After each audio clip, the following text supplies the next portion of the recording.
Hi everyone, welcome to School of Scarlet. I'm so happy to be here with you today.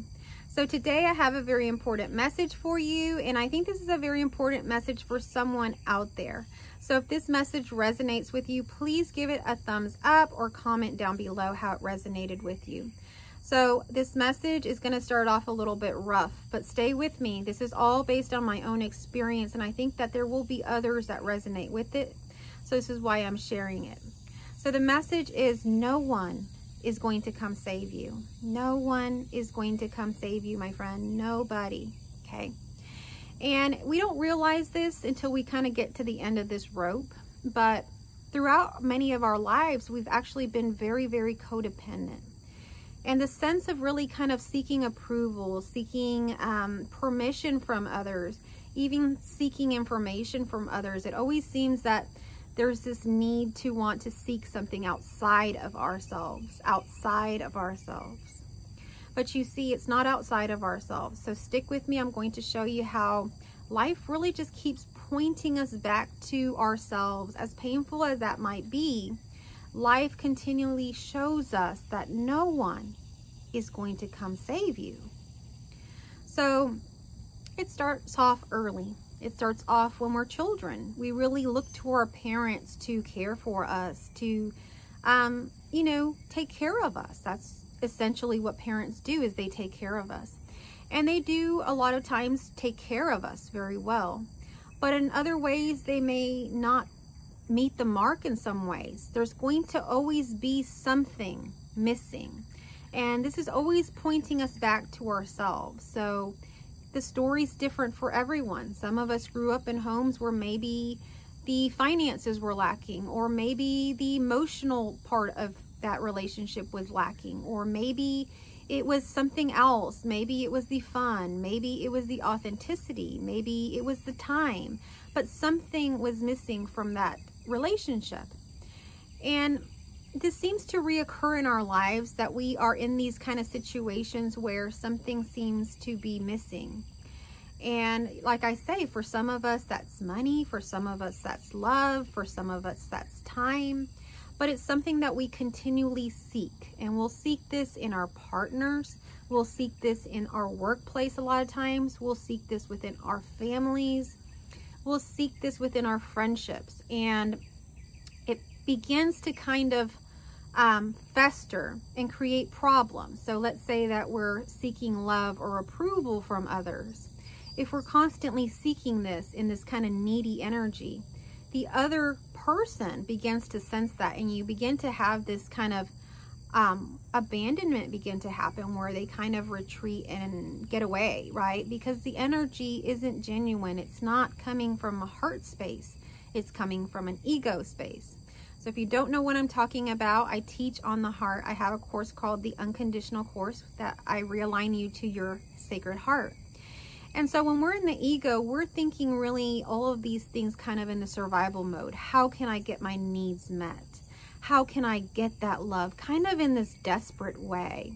Whereas when you're coming from the heart space, you're coming kind of empty-handed. You're just coming empty into a situation, and just knowing that you are love, that you are everything, and whatever unfolds in that moment is perfect and fine for you.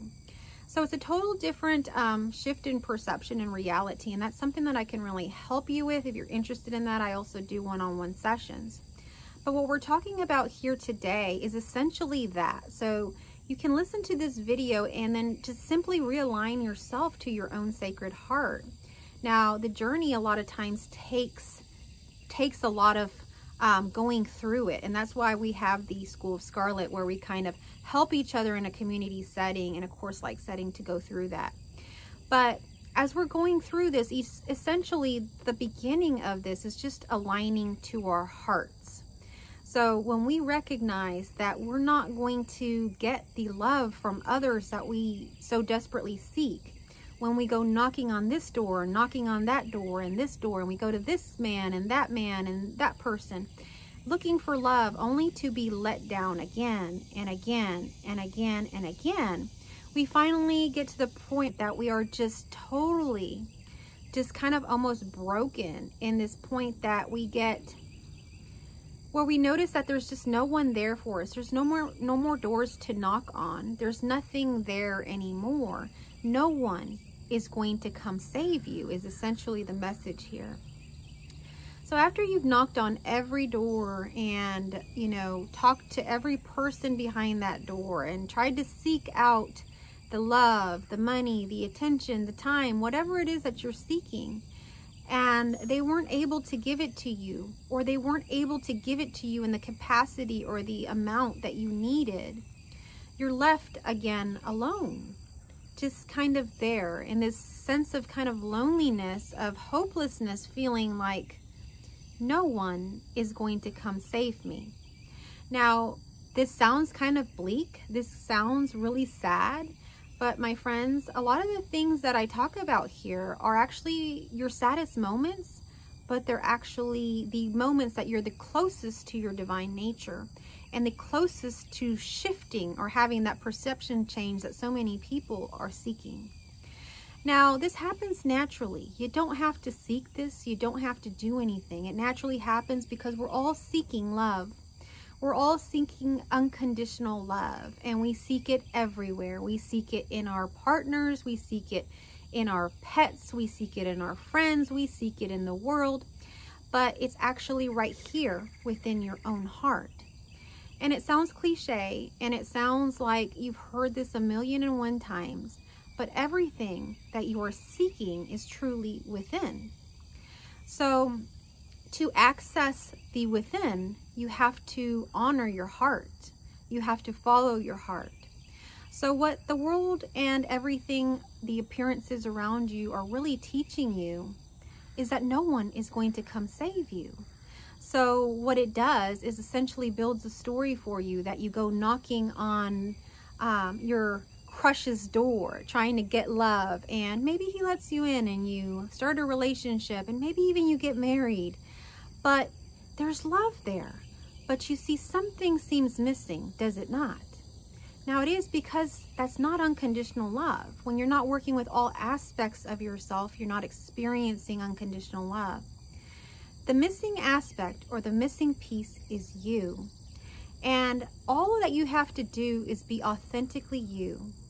Follow your heart. Align with that special part of you that I call the sacred unconditional heart. And then you will start walking along this path that you'll begin to experience what that is that's already within you, the unconditional love. It won't feel conditional. It won't feel codependent. It'll feel natural. And you'll go into situations actually pretty empty, but you'll come out very full. It's a different way of being, a totally different way of being. And the only way to experience this is to simply do it. So in my life, and I'm sure in your life, you've had these experiences where you've thought that you've made it, that if you could just get that job, you would have it all. You would be happy. You would be content. You wouldn't be seeking anymore. But then you get that job, and that's not the case. That doesn't happen. You're still seeking. You're still feeling like something is missing, like you need something, like you're not being taken care of in some way. And the same goes for relationship. Possibly you marry someone or you're with someone and you expect to be taken care of. You expect to be kind of resting in love, in peace, in happiness, but it's not that way. Something seems missing. Something seems off. And so it begins to point you back to you because it's not in that other person. It's not in that job. It's not in that friend. It's within you. So to discover in your life that no one is going to come save you is actually a very sad thing. But at the very end of that rope is something very beautiful, which is you. And it's the true you. See, you had never looked at the true you because you had always been looking at all the appearances around you. You'd been so focused on your mom and dad, your brother or sister, your friends, your boyfriend, your crush, your child, society, some issue in this world. And so you've been so hyper focused on that, you totally hadn't seen you, what you are. So when you lose everything around you and you notice that no one is going to come save you, you feel totally and utterly alone. Totally and utterly alone. And you might even cry, and you might even sob, and you might even not understand what's happening. And then suddenly, like a snap, something happens. You recognize what is there, the divine. You see, God has never, ever, ever, ever been separate from you. God has always been with you. But you've been seeking God and love and everything everywhere outside of yourself. And God was right here.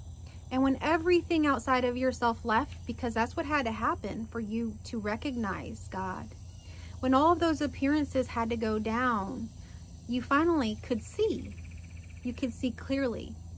And it's just like muddy waters.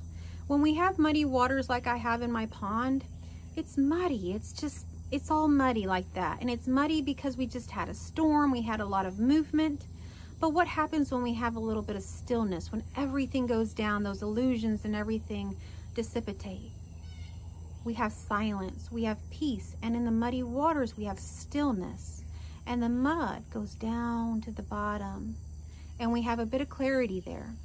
So I invite you today to, if you feel that you have nothing, that everybody has left you, that you are all alone, that those people that you were to count on are not there for you. They've really let you down. They've maybe even hurt you. If you're in this position today, I invite you to do what naturally is already occurring for you. The body will want to retreat. It'll want to kind of constrict. It may ask you to go lay down, to curl up, to do something like that, to introspect. There's nothing wrong with that, my friend. It's totally natural. Have no shame in that. Take some time to retreat with yourself, and in that space, you will meet the divine aspect of you that has been living in you this whole entire time. I hope that you will have this experience, as painful as it might be to go through something like this. It is the most beautiful experience to have. And once you connect with that divine nature within you, don't you ever forget it, my friend. I love you all.